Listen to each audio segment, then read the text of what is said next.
Let's start with our next chapter which is functions, जहाँ पे हम कवर करेंगे सबसे पहले क्या ज़रूरत होती है फंक्शंस की। ठीक है, तो बिना किसी वेट के लेट्स स्टार्ट डिस्कसिंग फंक्शंस, जो कि आप हर प्रोग्रामिंग लैंग्वेज में पढ़ते हैं इनके बारे में। एंड फंक्शंस ज़रूरी क्यों होते हैं ये मैं आपको समझाती हूँ कोड के थ्रू।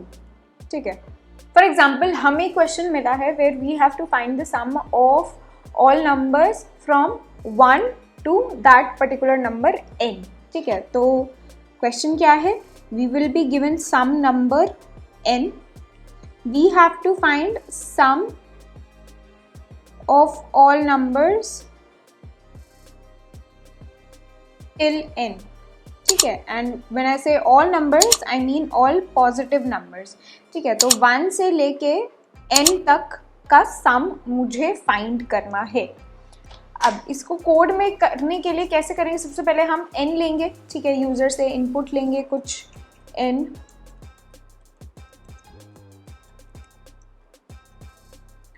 फिर हम बोलेंगे कि सम फाइंड करने के लिए एक हम वेरिएबल बना लेते हैं sum is equal to 0, and to find sum from all numbers from 1 to n।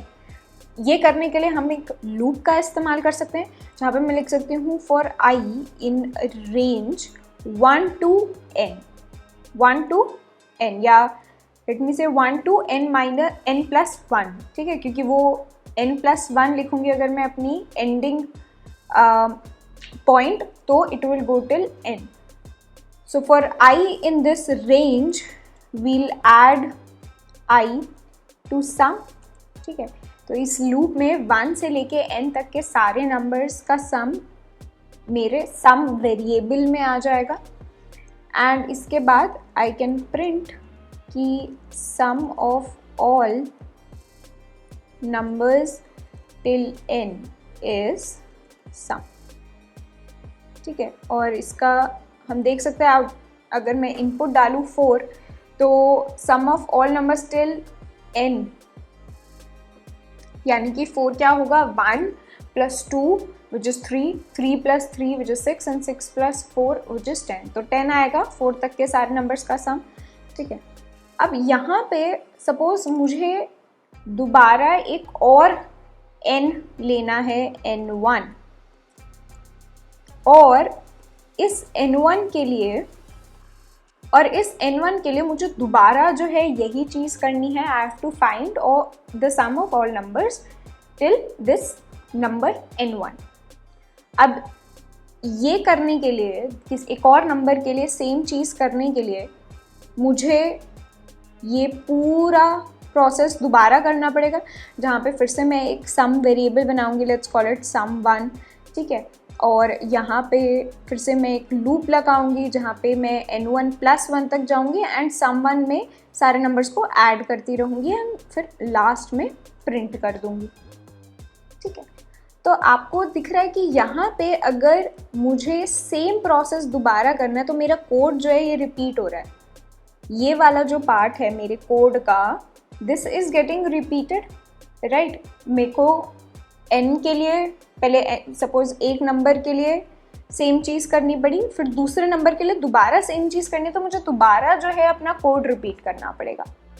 अब ताकि ये कोड रिपीट ना करना पड़े हमें, कि हम सेम कोड 2 बारी ना लिखने की ज़रूरत पड़े, इसलिए हम इस्तेमाल करते हैं फंक्शंस का। तो फंक्शंस क्या होते हैं, they are blocks of reusable code. कोई कोड का ब्लॉक होगा, ठीक है, जिसको हम रीयूज कर सकते हैं, and this block of code performs a specific task. ठीक है, तो फंक्शंस को आप ऐसे समझ सकते हो कि सपोज मुझे कोई भी टास्क परफॉर्म करना है। हमारे केस में क्या टास्क परफॉर्म करना था, हमें सम फाइंड करना था फॉर नंबर्स टिल n। अगर हमें कोई भी टास्क परफॉर्म करना हो तो उसके लिए हम एक फंक्शन क्रिएट कर सकते हैं, जिसमें हम कुछ इनपुट दे सकते हैं और वो फंक्शन हमें कुछ आउटपुट रिटर्न कर देगा, ठीक है।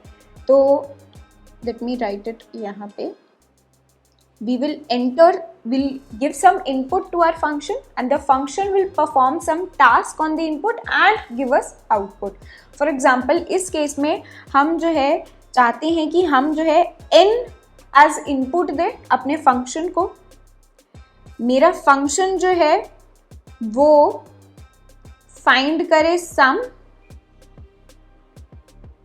of all numbers till n and then मेरे को आउटपुट दे दे सम, ठीक है, जो कि which will be the sum of all numbers till n, ठीक है।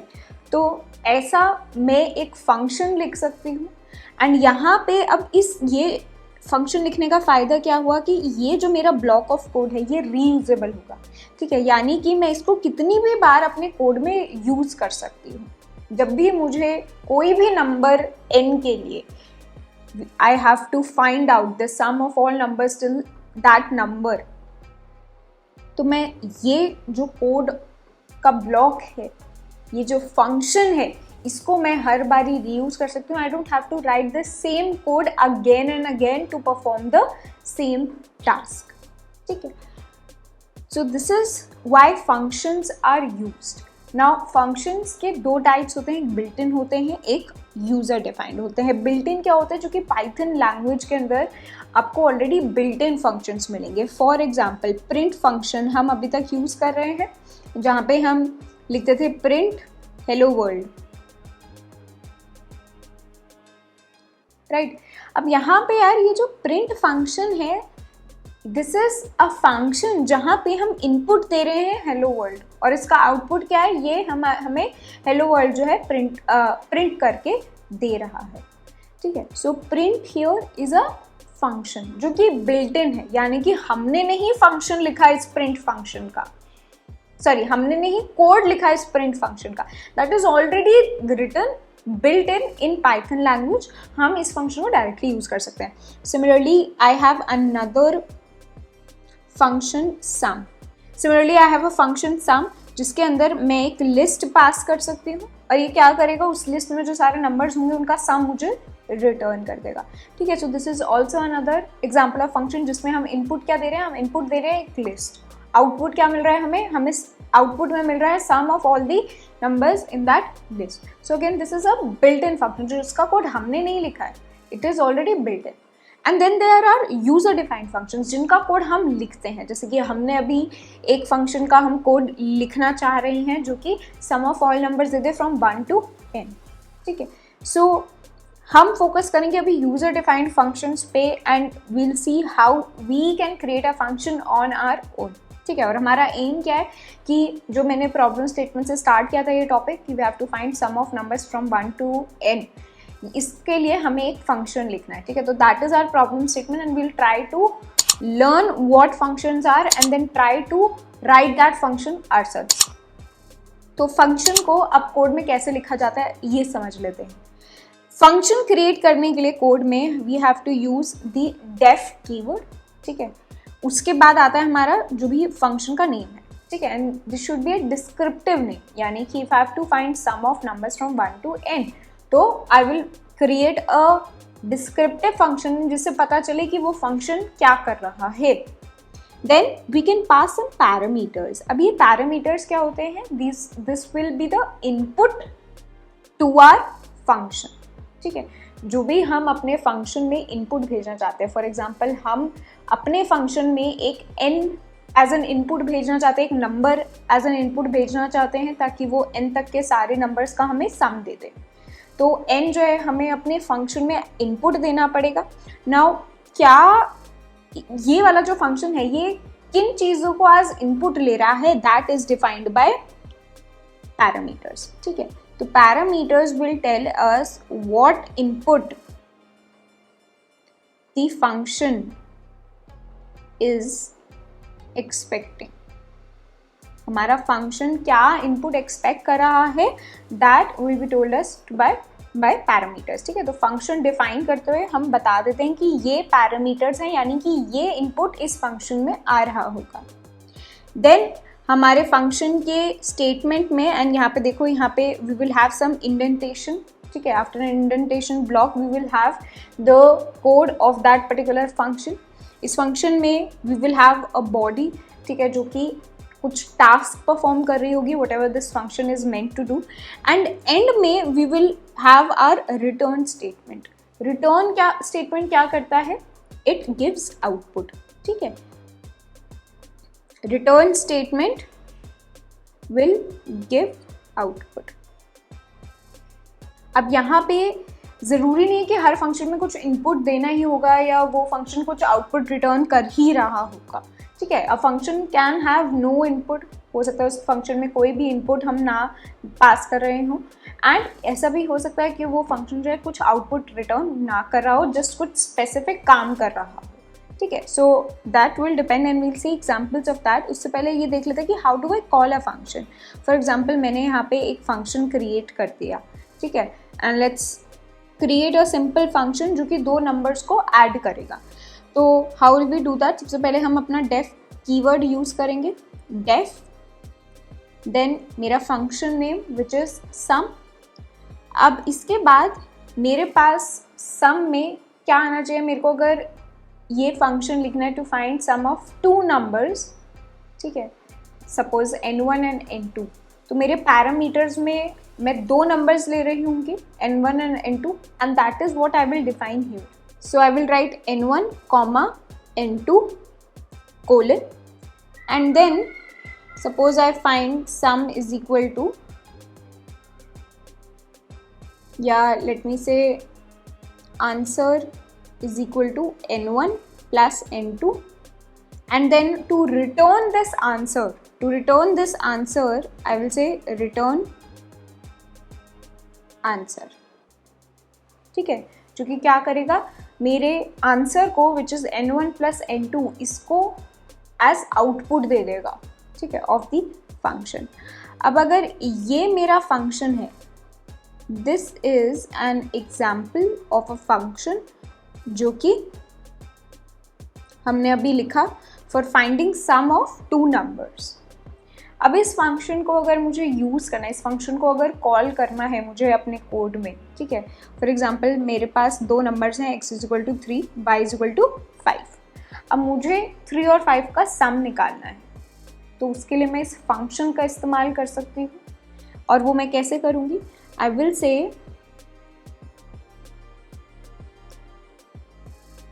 Answer is equal to sum, ठीक है, जो भी मेरा फंक्शन का नेम है दैट, एंड जो भी n1 और n2 की वैल्यूज़ मुझे पास करनी है, ठीक है. यहाँ पे मैंने फंक्शन में स्पेसिफाई कर रखा है कि इस फंक्शन में मैं 2 वैल्यूज़ एक्सपेक्ट कर रही हूँ, n1 एंड n2. तो अब यहाँ पे I will pass n1 and n2 के लिए वैल्यूज़, ठीक है, जिनको बोलते हैं arguments. Arguments are the values that we are passing as input to our function, ठीक है. These are the values which we pass as input to our function. So, अगर मुझे यहाँ पे 3 और 5 के लिए करना, तो मैं यहाँ पे सीधा 3 और 5 भी पास कर सकती हूँ, या फिर I can also say x, y, ठीक है. तो यहाँ पे क्या होगा? n1 will take x की value, n2 will take y की value, and it will find n1 plus n2 and then return the answer. और यहाँ से ये जो फंक्शन है, ये जो मैंने फंक्शन बनाया सम, ठीक है, इसको मैंने जब यहाँ पे कॉल किया तो this will give me an output. क्या आउटपुट देगा मुझे? n1 प्लस n2, या जो भी मैं यहाँ पे पास कर रही हूँ नंबर्स, इनका सम मुझे आउटपुट देगा.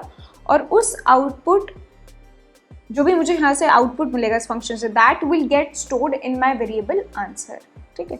तो now if I print answer, it will say 3 + 5 का जो भी सम होता है, विच इज 8, ठीक है. So this is how I can create a function, this is how I can call the function, ठीक है. अब कोड में इसको करने की कोशिश करते हैं, और कोड में let's start with an easy function, ठीक है. Suppose I have to write a function that prints hello. ठीक है, मुझे एक फंक्शन लिखना है जो कि हेलो या फिर हेलो वर्ल्ड प्रिंट कर दे। How do we write a function? सबसे पहले we use the def keyword, then we use the function name. Function name let's say print hello, and यहाँ पे if I don't want to pass any input to my function, ठीक है, तो I don't have to pass, I will just say colon, ठीक है, which means यहाँ पे I don't have, I add the brackets, जो मेरे कर्ली ब्रैकेट्स होते हैं, लेकिन इसके अंदर मैं कुछ भी स्पेसिफाई नहीं कर रही हूँ। इसका मतलब कि I am not passing any parameters to this function, ठीक है, या this function is not expecting any input. Now इसके अंदर I can write, I perform the task, ठीक है,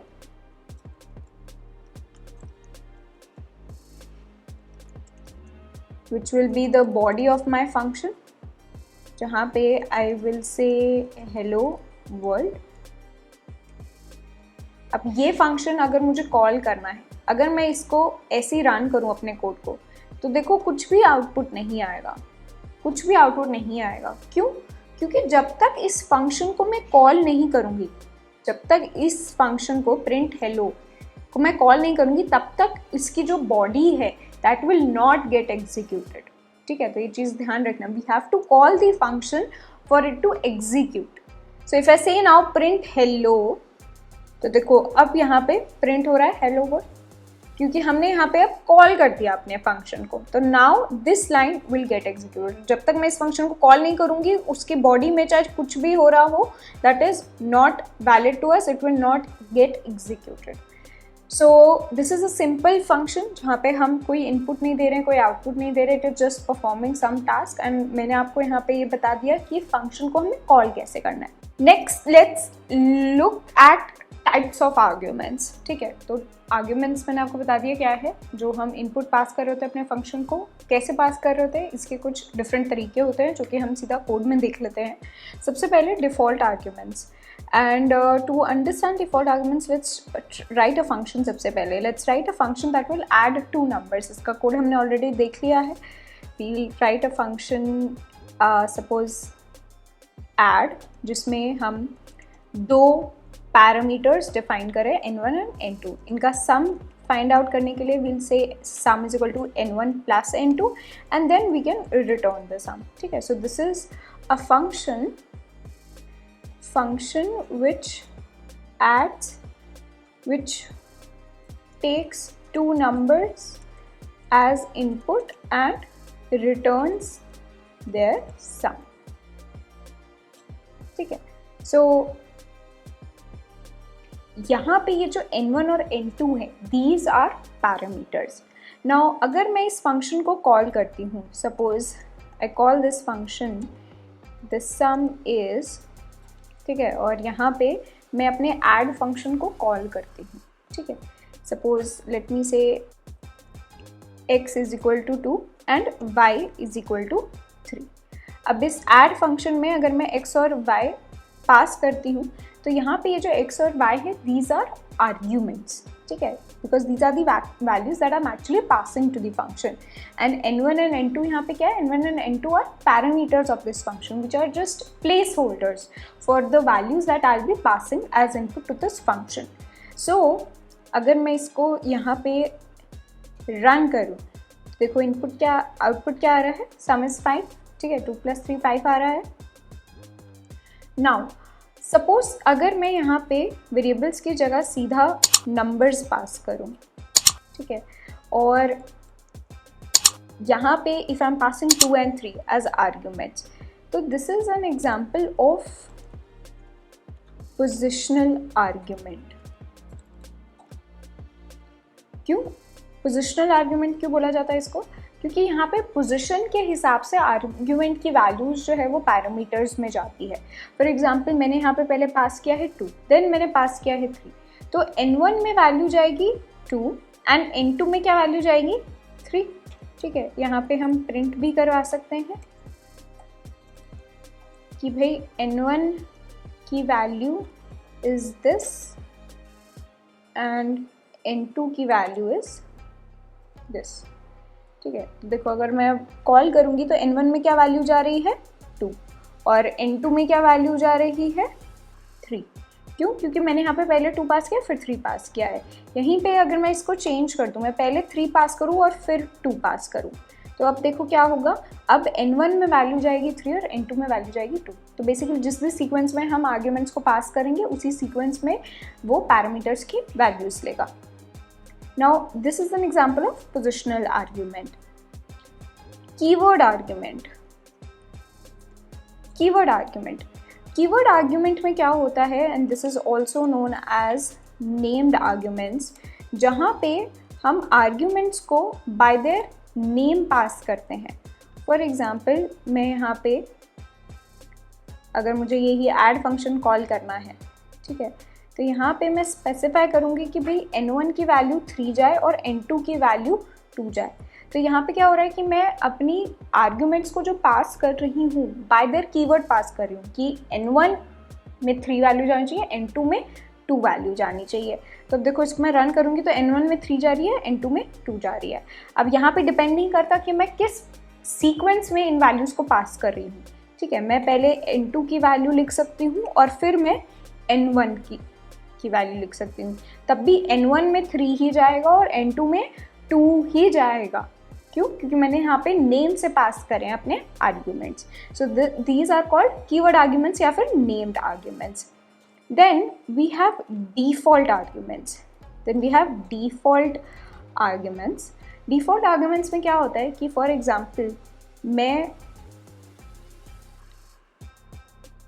कोई पैरामीटर पास नहीं कर रही, ठीक है। फॉर एग्जाम्पल इस फंक्शन में यहाँ पे 2 पैरामीटर्स एक्सपेक्ट कर रहा है ये फंक्शन, या मैं यहाँ पे एक ही आर्ग्यूमेंट पास कर रही हूँ, तो उस केस में the other argument can take some default value। जैसे कि मैंने यहाँ पे लिख दिया कि n2 is equal to 0। तो अब यहाँ पे क्या होगा कि अगर मैंने सिर्फ 3 पास किया है, सिर्फ एक आर्ग्यूमेंट पास किया है, तो n1 में वो वैल्यू चल जाएगी और n2 में जो भी मेरी डिफ़ॉल्ट वैल्यू होगी उसकी वो चल जाएगी, क्योंकि मैंने n2 की वैल्यू पास नहीं करी यहाँ पे। ठीक है, अगर मैंने पास करी होती है तो n2 की वैल्यू वही जाती। अगर n2 की वैल्यू इस फंक्शन को नहीं मिलेगी तो वो उसको 0 कंसिडर करेगा। तो देखो अगर मैं इसको रन करूं तो यहाँ पे n1 की वैल्यू 3 गई है और n2 की वैल्यू 0 गई है। क्यों? क्योंकि मैंने n2 की वैल्यू पास नहीं करी। सिमिलरली मैं n1 की भी एक डिफ़ॉल्ट वैल्यू पास कर सकती हूँ, एंड यहाँ पे अगर मैं 3 भी पास ना करूँ, मैं 0 आर्ग्यूमेंट्स पास करूँ, तो देखो n1 और n2 दोनों जो है 0 वैल्यूज़ ले रहे हैं, क्योंकि मैंने डिफ़ॉल्ट वैल्यूज़ उनकी सेट कर रखी है। So these are known as default arguments. Then we also have arbitrary arguments. इसको यहाँ पे समझो, देखो ये इंटरेस्टिंग है। आर्बिट्री आर्ग्यूमेंट्स में क्या होता है कि Python allows us to pass variable length arguments, यानी कि मुझे अगर पता नहीं है कि मेरे फंक्शन में मुझे कितने आर्ग्यूमेंट्स पास किए, कितने पैरामीटर्स मैं एक्सपेक्ट कर रही हूँ, ठीक है, आई डोंट नो कितने parameters I am expecting in a function. For example मैं एक ऐड ऑल नंबर्स फंक्शन लिख रही हूँ, ऐड ऑल नंबर्स। अब इस फंक्शन में मुझे नहीं पता कि how many numbers I want to take as input, तो उस केस में I use arbitrary arguments which are variable length arguments. यहाँ पे I will use star args, यानी कि आर्ग्यूमेंट्स। ये क्या करेगा, ये जो स्टार आर जो मैंने लिखा है, दिस डिफाइंस कि ये function variable length arguments pass करता है, यानी कि इस फंक्शन में कितने भी नंबर ऑफ आर्ग्यूमेंट्स पास कर सकती हूँ, और जो भी मैं इस फंक्शन में पास करूँगी arguments, they all will be taken as a tuple. So args here this will be a tuple. ये जो वैल्यूज मैं पास करूँगी this will be taken as a tuple in this function. ठीक है, तो जैसे हम टपल को ट्रैवर्स करते हैं, टपल हमने देख लिया ऑलरेडी, इसके सारी वैल्यूज को हम रेफरेंस कर सकते हैं, we can traverse the whole tuple. ठीक है, इसका एग्जांपल देखते हैं, ऐड ऑल नंबर्स। ठीक है, और यहाँ पे मैंने पास कर दिया स्टार आर्स। अब सपोज मुझे इनका सम फाइंड करना है, मैंने वेरिएबल बनाया सम, और मेरे को अगर ये जो आर्स है ये मेरे को एज अ टपल मिल रहा होगा, तो इसको ट्रैवर्स करने के लिए मैं एक फॉर लूप लिख सकती हूँ, for I in ours sum plus is equal to I। ठीक है, ये हमें पता है कि किसी भी टपल को कैसे ट्रावर्स करते हैं, and then I can return sum. तो अब अगर मुझे सपोज कुछ रैंडम नंबर्स का सम निकालना है, ठीक है, सो देखो कैसे होगा। पहले इसको फंक्शन को कॉल कर लेते हैं, output is equal to add all numbers. ठीक है, यहाँ पे अब मैं कितने भी नंबर्स पास कर सकती हूँ, 2 3 4 5, and I can print the output.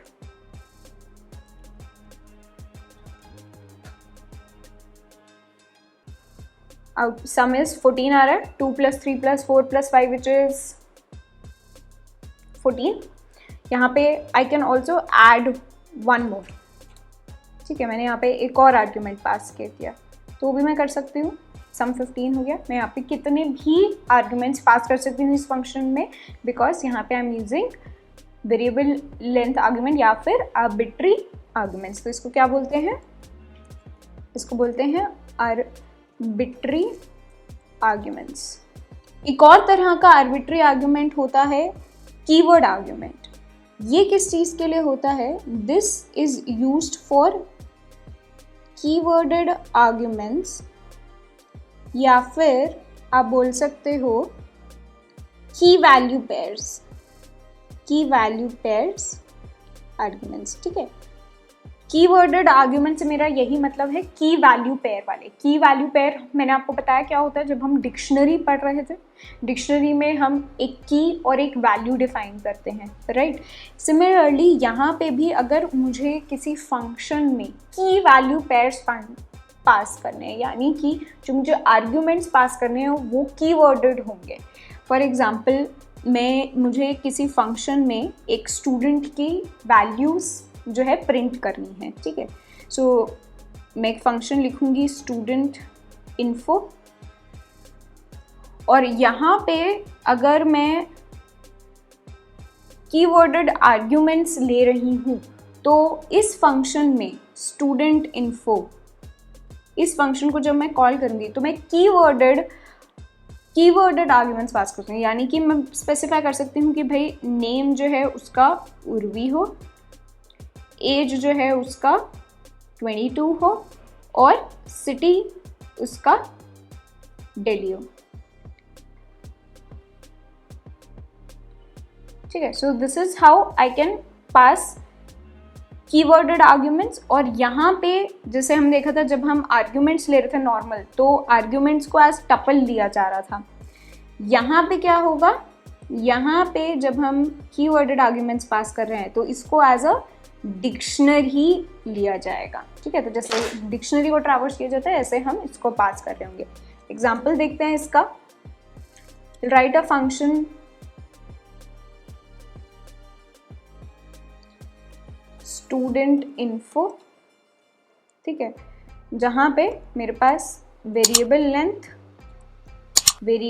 Length arguments आ रहे हैं, और इसको अगर मुझे ट्रैवर्स करके इसकी सारी वैल्यूज़ को प्रिंट करना है, तो I can just say for x, y in keyworded arguments dot items. This is how we traverse a dictionary. ठीक है, and we can print x, y. इस फंक्शन को मैं कॉल कर सकती हूँ एज स्टूडेंट इन्फो। ठीक है, और यहाँ पे मैं पास कर सकती हूँ parameters.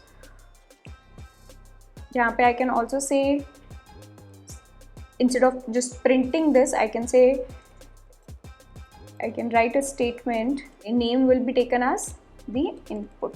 So I can say this is this. ठीक है, x is this, यानी कि name is Urvi, age is this, city is this and so on. ठीक है, and I can pass ऐसे ही इस तरह से, so I'll pass age is equal to 22, city is equal to Delhi, and similarly I can call this same function again with some other values. Ria, age is 20, city is Bangalore. ठीक है, तो देखो यहाँ पे पहले first student की details print हुई, then second student की डिटेल्स प्रिंट हुई. ठीक है, क्योंकि ये जो मेरे आर्ग्यूमेंट्स हैं, these are going as keyworded arguments and they being set like they are in a dictionary. तो these were types of arguments. अब वापस आते हैं जिस एग्जाम्पल से हमने फंक्शंस को समझना स्टार्ट किया था. ठीक है, जहाँ पे मैंने आपको बताया था कि हमें जो है एक नंबर n इनपुट मिल रहा होगा, मुझे फाइंड करना है sum of values from 1 to n. ठीक है, तो हम पहले क्या कर रहे थे, इसको हम कोड को रिपीट कर रहे थे. अब हम कोड को रिपीट नहीं करेंगे, हम क्या करेंगे, इसको एक, ये वाला जो कोड है इसको एक फंक्शन में डाल देंगे. ठीक है, सो writing a function for calculating sum from 1 to n. So we'll write def function name, which is, let's call it sum 1 to n, and इस function में मुझे एक वैल्यू मिल रही होगी n. To calculate the sum, let's create a variable sum is equal to 0, and to add all the numbers we can create a loop for I in range 1 to n plus 1 sum plus is equal to I. ठीक है, so this is the same thing जो हमने यहाँ पे लिखी थी, right? Let's remove this and this. तो यहाँ पे वो कोड लिखने की जगह we will call our function. ठीक है, और इस फंक्शन में will also return the sum जो भी आया from 1 to n. Function call करने के लिए let's say output is equal to sum 1 to n, जहाँ पे हमने नंबर जो n हमने इनपुट लिया है वो पास कर दिया. ठीक है, और यहाँ पे आ गया हमारा आउटपुट. अब देखो यहाँ पे ये हमें क्या बोल रहे हैं कि सम 1 to n is not defined. ठीक है, तो ये देखने वाली चीज़ है कि जो भी फंक्शन आपको कॉल करना है, ठीक है, जैसे फॉर एग्जांपल हम यहाँ पे सम 1 to n फंक्शन कॉल करें, that function should be defined above that code. Before calling that function उसके ऊपर वो फंक्शन डिफाइंड होना चाहिए. ठीक है, तो इस पार्ट को मैं यहाँ ले आती हूँ, एंड नाउ द एरर या the warning is gone. Always remember this, जो भी फंक्शन है उसको आप ऊपर डिफाइन करना. तो पाइथन में ऐसे ही करते हैं हम कि फंक्शंस को एट द टॉप डिफाइन कर लेते हैं, एंड फिर नीचे जो है हमारा मेन लॉजिक जहाँ पे हम फंक्शंस को कॉल करके यूज़ कर रहे होते हैं, दैट कम्स. सो यहाँ पे इसको रन करते हैं. n इनपुट दिया मैंने 4, sum of all number still n आ गया. ठीक है, नाउ 7 दिया तो 28 आ गया, which is I think right. Yes, तो यहाँ पे सपोज मैं तो इसको फंक्शन को पूरे कोड को ही मैंने दोबारा रीरन कर दिया, बट अगर मुझे एक और इनपुट लेना है n1, ठीक है, सपोज मुझे एक और इनपुट लेना है n1 और उसके लिए मुझे सेम चीज़ करनी है, तो मैं दोबारा सेम फंक्शन कॉल कर सकती हूँ. Instead of writing the same code again, मुझे बस उस फंक्शन को कॉल करना है, और इस बारी फंक्शन में n की जगह मैं n1 वैल्यू पास कर दूंगी. राइट, यहाँ पे जैसे हम आउटपुट पास कर रहे थे, यहाँ पे हम आउटपुट 1 पास कर देंगे भी. ठीक है, और यहाँ पे हमने रिपीटेटिव कोड हमें नहीं लिखना पड़ा. Right, this is output 1.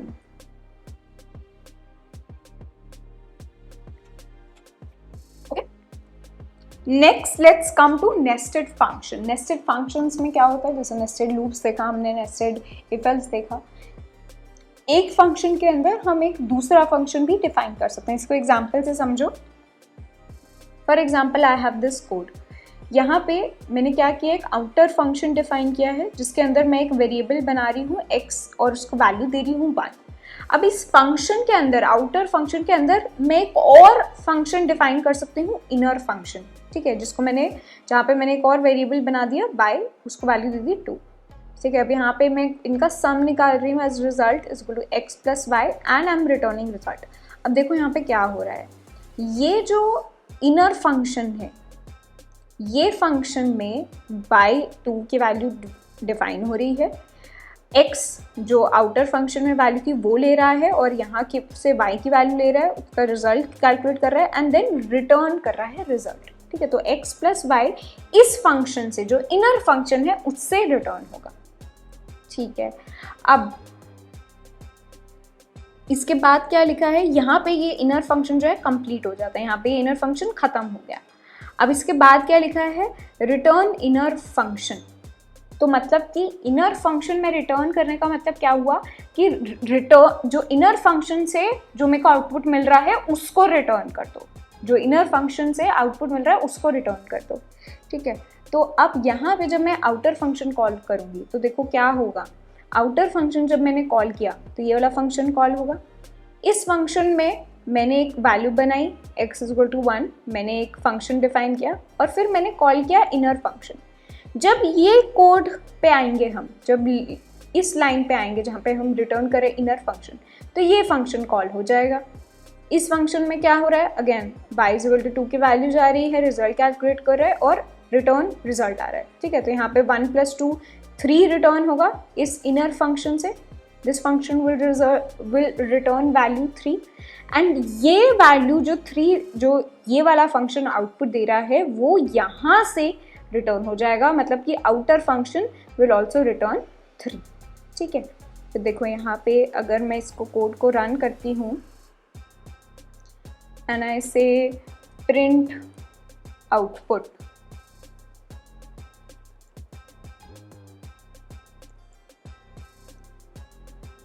तो यहाँ पे 3 आ रहा है आउटपुट, राइट, क्योंकि जो इनर फंक्शन रिटर्न कर रहा है वही मेरा आउटर फंक्शन भी रिटर्न कर रहा है।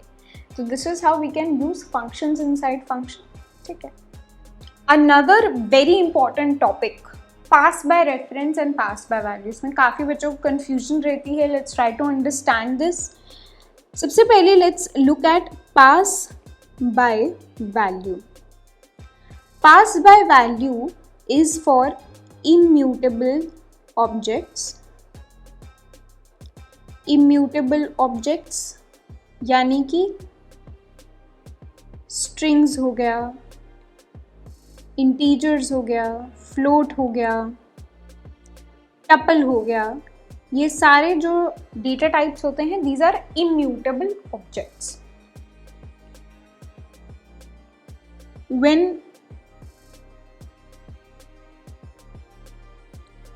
पास्ड टू अ फंक्शन, जब इम्यूटेबल ऑब्जेक्ट्स को एक फंक्शन में हम पास करते हैं तो a copy of the object is created.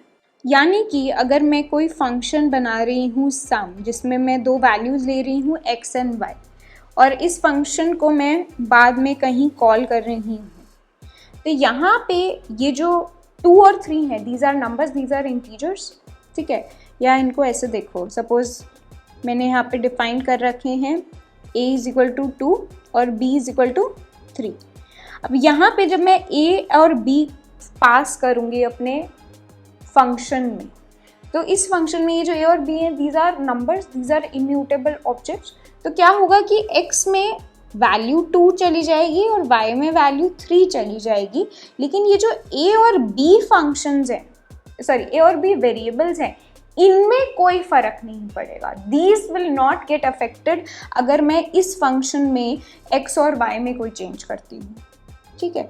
या इसको मैं a और b भी अगर बोल दूँ और मैं यहाँ पे लिखूँ कि a is equal to a plus 1, b is equal to b plus 1, तो उससे यहाँ पे ये जो a और b है उनमें कोई फ़र्क नहीं पड़ेगा, क्योंकि इस फंक्शन में जो a और b है आ रहे हैं, these are a copy of these objects जो मेरे original A और B थे. These are not actually the same objects. So immutable objects में when they are passed to a function, a copy of the object is created and it is assigned to a local variable in a function and assigned to local variable in function. यानी कि if any change is made to them inside function,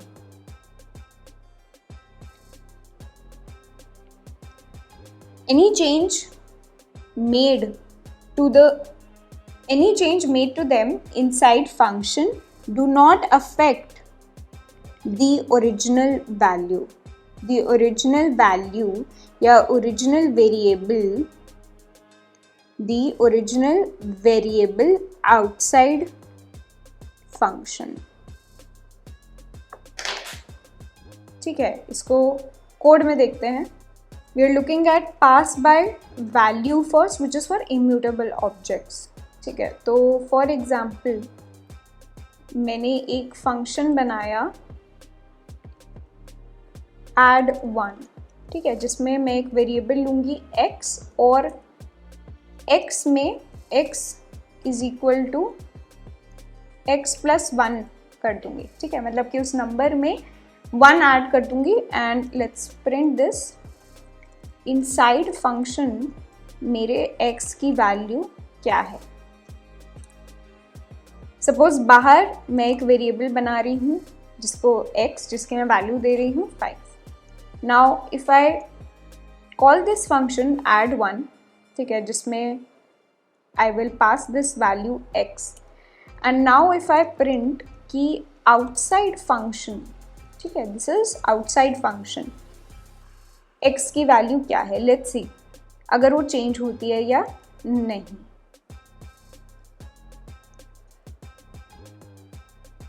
तो देखो यहाँ पे inside function value आ रही है 6 और outside value आ रही है 5, यानी कि 5 जो x की वैल्यू थी दैट रिमेन्ड 5 ओनली.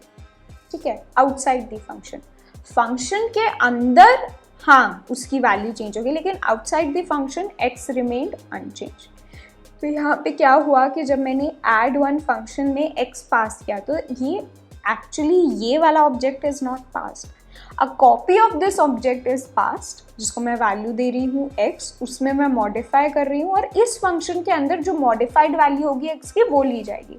लेकिन इस फंक्शन, ये जो add1 फंक्शन, इसके बाहर जो भी x की वैल्यूज हैं दैट विल रिमेन अनचेंज्ड. ठीक है, so this is an example of pass by value. Then second we have pass by reference. ये हमने pass by value देख लिया. We also have pass by reference. And this is where we pass mutable objects. Where we pass mutable objects like lists and dictionaries. यहाँ पे क्या होता है कि the actual object is passed, या I can say a reference to actual object is passed to the function. यानी कि जो भी मेरे फंक्शन में मैं चेंजेस करूंगी that will be made to, if I make any changes to the object inside the function, that will be made to the actual object as well. So changes inside the function will affect the original object. Let's see this in code. Pass by reference, how does this work? Suppose I am creating a function modify list. जहाँ पे आई am passing a list, और इस list में मैं append कर रही हूँ some value 4, ठीक है, and then I will print my list.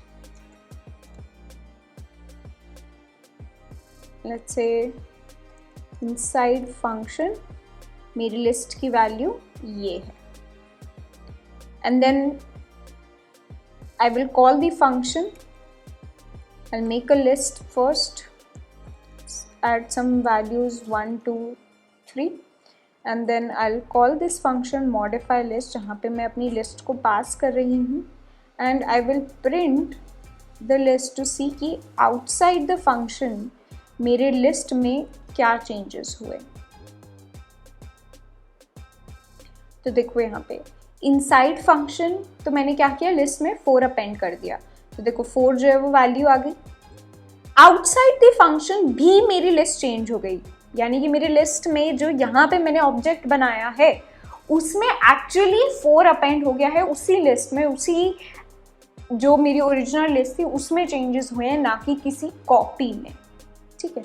सो जब हम म्यूटेबल ऑब्जेक्ट्स की बात कर रहे होंगे, लिस्ट की, डिक्शनरी की, या फिर कोई कस्टम ऑब्जेक्ट की, तो वहाँ पे if we make changes inside the function तो that are made to the original object as well.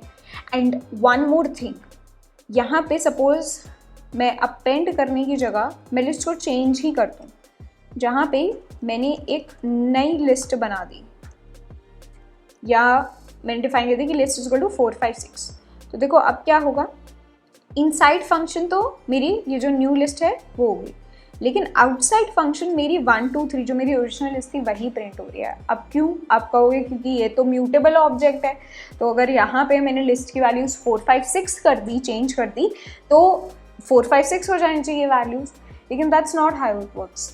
अगर आप लिस्ट इज इक्वल टू 4, 5, 6 लिख रहे हो, तो ये क्या हो रहा है कि यहाँ पे एक लिस्ट नाम का एक नया ऑब्जेक्ट क्रिएट हो रहा है instead of modifying the original object. अगर आप असाइनमेंट ऑपरेटर यूज करके लिस्ट की सारी वैल्यूज को चेंज कर रहे हो तो that will not modify the original list but create a new list here, ठीक है। सो इससे फर्क नहीं पड़ेगा। इंस्टेड अगर मैं 1, 2, 3 वैल्यूज़ को हटा दूँ अपनी लिस्ट से और फिर 4, 5, 6 ऐड कर दूँ, या फिर इन वैल्यूज़ को एक्चुअली चेंज कर दूँ कि 0 इंडेक्स पे 4 डाल दो, 1 इंडेक्स पे 5 डाल दो, 2 इंडेक्स पे 6 डाल दो, एंड सो ऑन, तो उस वे से भी I can modify my list but not using the assignment operator, ठीक है। तो to revise, pass by value में, पास बाय वैल्यू तब होती है जब हम इम्यूटेबल ऑब्जेक्ट्स पास करते हैं, जैसे कि स्ट्रिंग्स, इंटीजर, फ्लोट, टपल्स। यहाँ पे जब हम फंक्शन में पास करते हैं इन ऑब्जेक्ट्स को, तो a copy of these objects are created instead of passing the actual object. तो अगर कोई भी हम चेंजेस कर रहे हैं अपने फंक्शन के अंदर, तो हमारे ओरिजिनल जो हमारा वेरिएबल है या ओरिजिनल जो ऑब्जेक्ट है आउटसाइड द फंक्शन, उस पर कोई फर्क नहीं पड़ेगा। लेट मी राइट वेरिएबल की जगह ऑब्जेक्ट हियर, ठीक है। पास बाय रेफरेंस में क्या होता है, ये तब होता है जब हम म्यूटेबल ऑब्जेक्ट्स पास कर रहे होते हैं, जैसे कि लिस्ट, डिक्शनरीज। यहाँ पे जो एक्चुअल ऑब्जेक्ट होता है उसका एक रेफरेंस पास किया जाता है, ना कि उसकी कॉपी। तो यानी कि फंक्शन के अंदर हम कोई भी अगर चेंजेस करेंगे तो that will affect the original object that we have outside the function, ठीक है। इसको हमने कोड में भी देख लिया है कि कैसे pass by reference and pass by value हो रहा होता है। नाउ बिल्ट इन फंक्शंस, ये तो हमने देख लिया कि कैसे हम user defined function, built in functions बहुत सारे हैं पाइथन में। This is one of the perks of using Python कि आपको बहुत सारी बिल्ट इन चीज़ें मिल जाती है जिससे आपको खुद से कोड नहीं लिखना पड़ता, ठीक है। फॉर एग्जाम्पल मैंने बताया सम एक फंक्शन है जहाँ पे आप एक लिस्ट ऑफ नंबर्स पास कर सकते हैं, वो सबको ऐड करके आपको दे देगा, ठीक है। ऐसे यू हैव ऑल्सो फंक्शंस मिन एंड मैक्स, जहाँ पे आपको अगर किसी सीक्वेंस में से मिनिमम वैल्यू ढूंढनी है या मैक्सिमम वैल्यू ढूंढनी है तो वो आप कर सकते हो।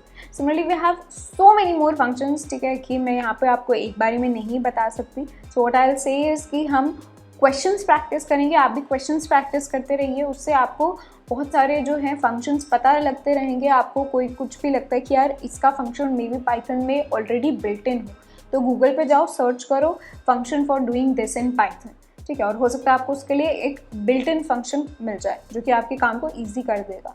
आपसे एक्सपेक्टेड नहीं है कि आप सारे फंक्शंस को लर्न करो, ऑब्वियसली जो आपका काम इजी बना रहे हैं, जैसे कि बेसिक फंक्शंस लाइक सम हो गया, मिन मैक्स हो गया, या जो हमारे टाइप कास्टिंग वाले फंक्शंस होते हैं जैसे कि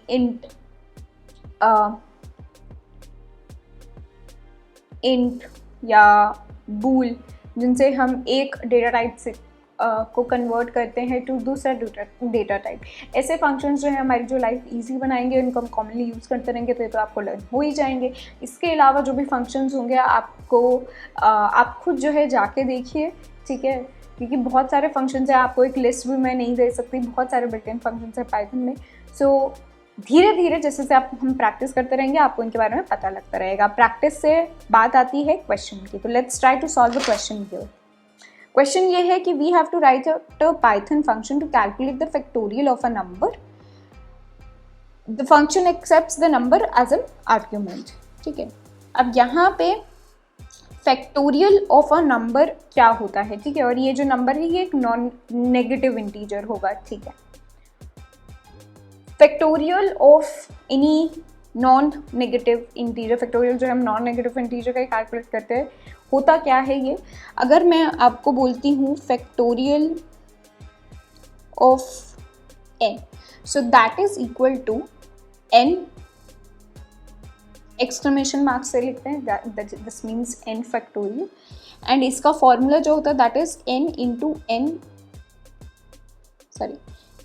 n minus 1 into n minus 2 till 1, यानी कि 1 से लेके n तक के सारे नंबर्स का प्रोडक्ट।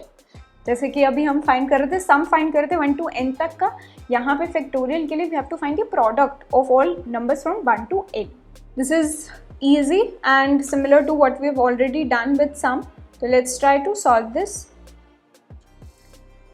सबसे पहले हम यूज़र से एक इनपुट ले लेते हैं n, जिसका हमें फैक्टोरियल फाइंड करना होगा, enter n।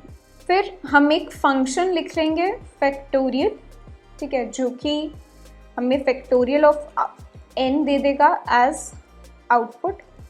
Let's call this output is equal to factorial, जहाँ पे हम n को पास कर देंगे as argument, and then we will print the factorial is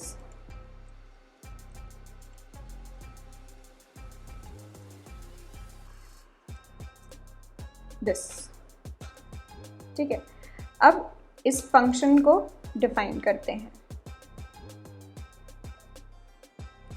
function for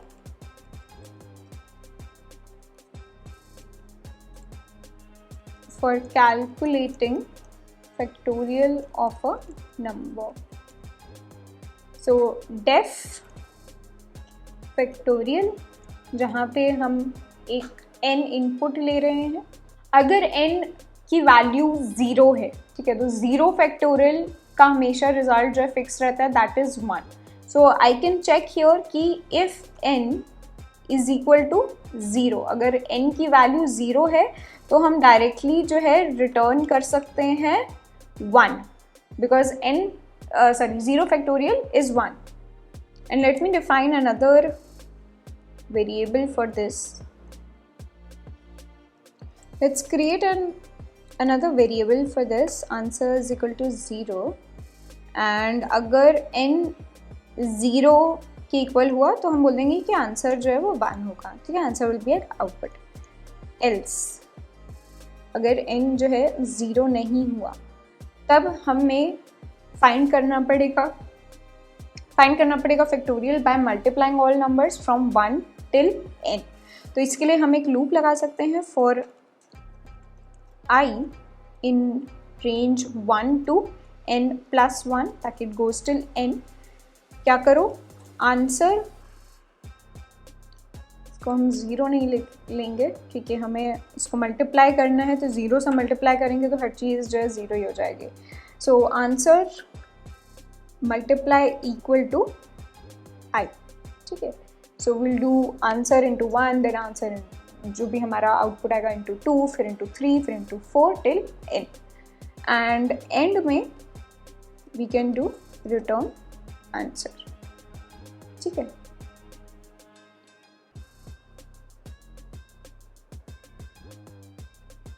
let's run this, enter 4। Factorial आया 24, so 4 into 3 is 12, into 2 24, which is our, if I say 5, so 24 into 5 कितना आएगा, 120 आएगा. That is our output. अगर मैं दूँ input 0 तो ये देखो फैक्टोरियल आ गया हमारा 1, क्योंकि 0 factorial is 1. If I give 1 तो फैक्टोरियल will be 1. ठीक है. So this is the function या code for calculating factorial of a number. Let's look at some MCQs now. This is MCQ time. What will be the output of the following code snippet? यहाँ पे x हमने एक variable बनाया जिसमें हमने value डाल दी 50. Then we are defining a function जिसमें x की वैल्यू 2 हो रही है. ठीक है. Now here we are calling this function. ठीक है, जिसमें हम x की वैल्यू पास कर रहे हैं विच इज़ 50 इनिशियली. नाउ यहाँ पे हम फंक्शन के बाहर अगर ये लिख रहे हैं x इज़ नाउ, x की वैल्यू प्रिंट कर रहे हैं, तो x की वैल्यू क्या प्रिंट होगी, 50 होगी या फिर 2 होगी? It will be 50. क्यों? क्योंकि x जो है यहाँ पे this is an integer, this is an immutable object, तो यहाँ पे पास बाय वैल्यू होगा, यानी कि x यहाँ पे ये जो पास हो रहा है दिस विल बी ये जो इस फंक्शन में पास हो रही है value, this will be a copy of x object, not the actual object. तो यहाँ पे अगर इसके फंक्शन के अंदर हम x में कोई भी चेंजेस करेंगे तो मेरे ओरिजिनल ऑब्जेक्ट में चेंजेस नहीं होंगे, यानी कि मेरे फंक्शन के बाहर मेरी x की वैल्यू 50 ही रहेगी जो कि ओरिजिनली थी. ठीक है. Next one, what will the output? We have a function जहाँ पे we have 2 parameters, message and times, और यहाँ पे टाइम्स की वैल्यू हमने डिफ़ॉल्ट सेट कर दी 1. ठीक है.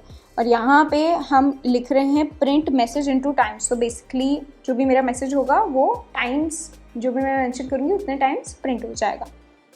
Now I am calling a function hello and then I am calling the function with argument hello and then I am calling the function with argument word.